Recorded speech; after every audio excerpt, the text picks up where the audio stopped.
एक श्वेत नाम के राजा हुए महाराज। क्या नाम था?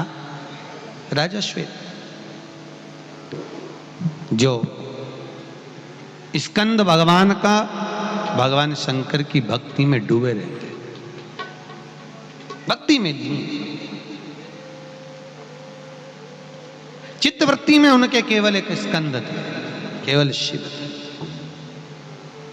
महाराज एक श्रीफल का दान प्रतिदिन देते थे। दान काय का? श्रीफल। आपको मालूम होगा सर्वतोमुखी यज्ञ का फल मिलता है श्रीफल का दान। काय का फल मिलता है? सर्वतोमुखी यज्ञ। एक श्रीफल का मात्र दान देने उतना पुण्य का भाग प्राप्त हो। किसी मंदिर में, किसी देवालय में, किसी स्थान पर हम जब जाते हैं तो वहां मात्र श्रीफल देने पर ही हमें सर्वतोमुखी यज्ञ का फल प्राप्त हो जाता है। सर्वतोमुखी, सर्वतोमुखी का भाग।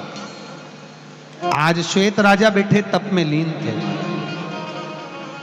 भक्ति में डूबे हुए थे। समय आया, भगवान की भक्ति में डूबे हुए राजा श्वेत शंकर के मंदिर में स्कंद भगवान के स्मरण में डूबे हुए थे। समय आया, एक बार उनको अंतिम समय था, यमराज बंदी बनाने के लिए आया, ले जाने के लिए आतुर हुआ, पर भगवान स्कंद की भक्ति और शिव की भक्ति में डूबे थे, इसलिए राजा धर्मराज भी दरवाजे पर आकर पत्थर का रूप धारण कर कर खड़े हो, भीतर प्रवेश नहीं करे। समय आया, काल को भेजा गया, काल आकर खड़ा हुआ।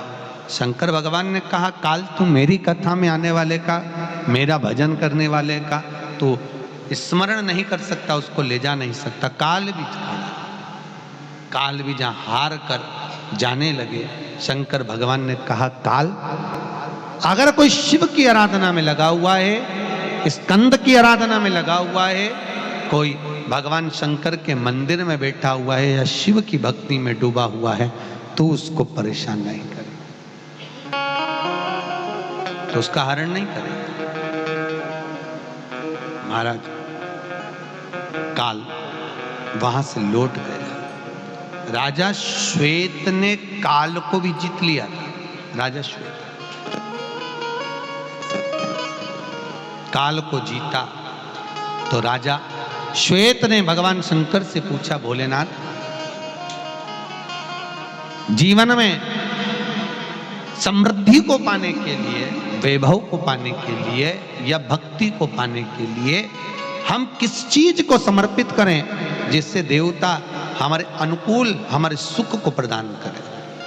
भगवान श्वेत ने काल तिल का वर्णन किया।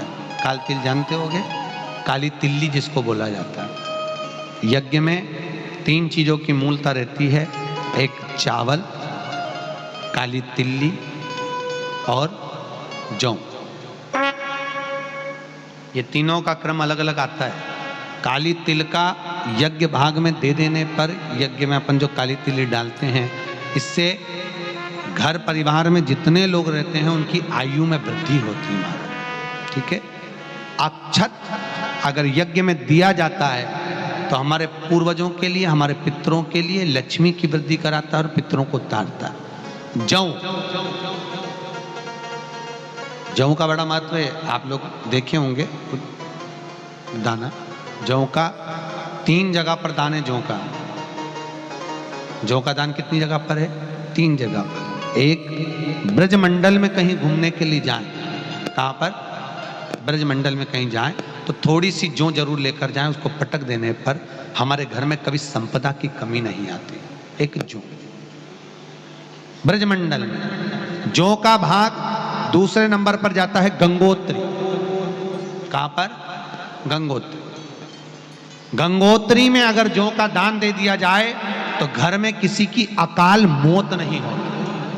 याद रखना, किसी का अटैक, शुगर, कोई बड़ी बीमारी आदि कोई भी बड़ी बीमारी किसी को नहीं होती अगर जौ गंगोत्री में छोड़ी जाए।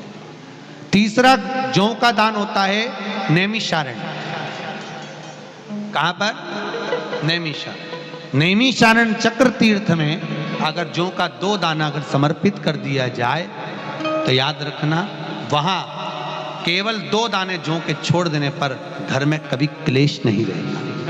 नैमिषारण्य 3 जगह दानों का महत्व, जौ के दान की पुण्यता। तो यहां जो काल तिल का महत्व करा गया तो कहा वो काल का हरण कर लेता है, संपदा की वृद्धि करता है। काल राजा श्वेत ने इसका वर्णन किया।